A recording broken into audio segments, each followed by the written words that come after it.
Hi, everybody. Cindy Schwartz here from Quantum, back with Adam Ray from TechCentric. Thanks, Adam, for joining us again. Good to see you, Cindy. We're back for our last installment. So throughout the series, we have discussed the merits of hiring in a virtual world and walked you through the steps on how to hire and how to onboard as an alternate solution to the norm. However, if we're being honest, this seems to be the new, as they say, normal.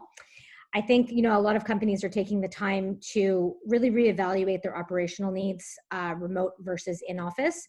Understandably, people are being cautious about where they're investing.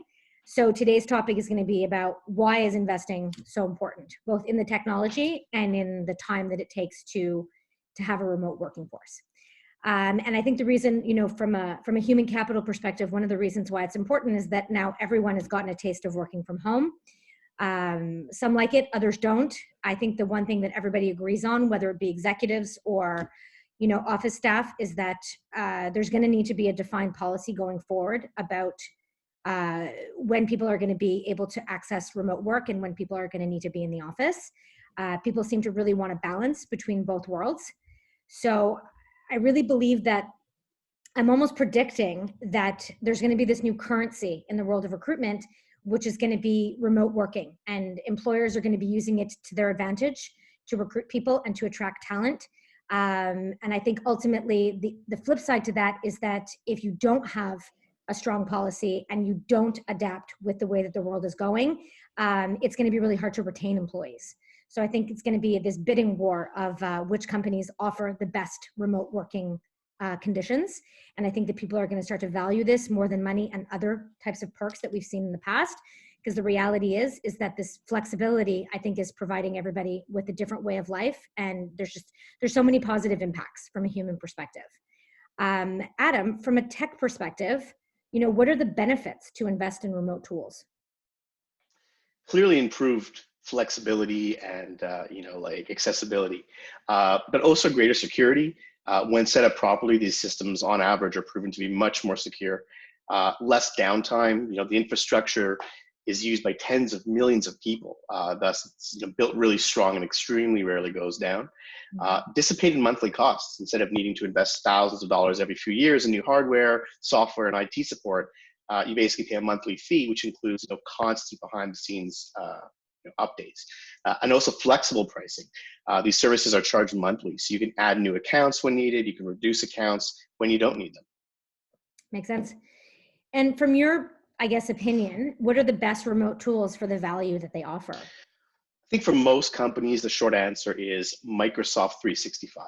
It's basically a complete package that includes almost everything that you need.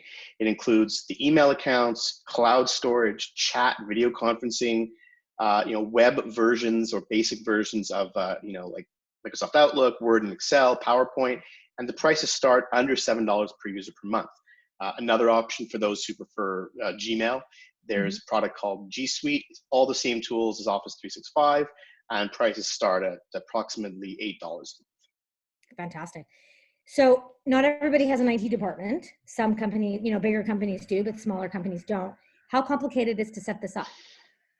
You will require an IT specialist to set it up. Most IT departments, consultants, or service companies can do this from a technical standpoint. But not all IT people know these products inside and out, or really have the experience moving companies from older systems onto these platforms. So there's also a substantial amount of planning and communicating and training involved. So having someone whose qualities are strong in those areas is something I'd highly recommend. And so I would assume that your services would be handy in this sort of a time. That is definitely something that we do regularly, is migrate companies onto these cloud platforms. Absolutely, 100%. Perfect. So thank you everybody for joining us. Adam, if people do want to reach you, what is the best way for people to find out what types of services you offer? Do you offer like a consultation by phone, or how can people go about figuring out what you have to offer? So we do actually offer a free, no commitment evaluation of all your IT systems. We give a written proposal with advice on how to reduce costs, improve efficiency, and optimize your remote work capabilities. And again, we offer that at no charge. And people can reach out to me directly at my email address, adam@techcentric.ca. Fantastic. I've known Adam for a long time, everyone, and I highly recommend his services, which is why I picked him as my expert for this series. So again, thank you so much for all of your technical expertise, Adam. It's been a pleasure doing the series with you. If anyone has any questions for me, as always, you can message me at questions@quantum.ca, and I'll be back in the coming weeks on my own for some videos to talk about the pros and cons of being onboarded virtually from the candidate's perspective. Thanks again, Adam. Thanks so much, Cindy. Bye.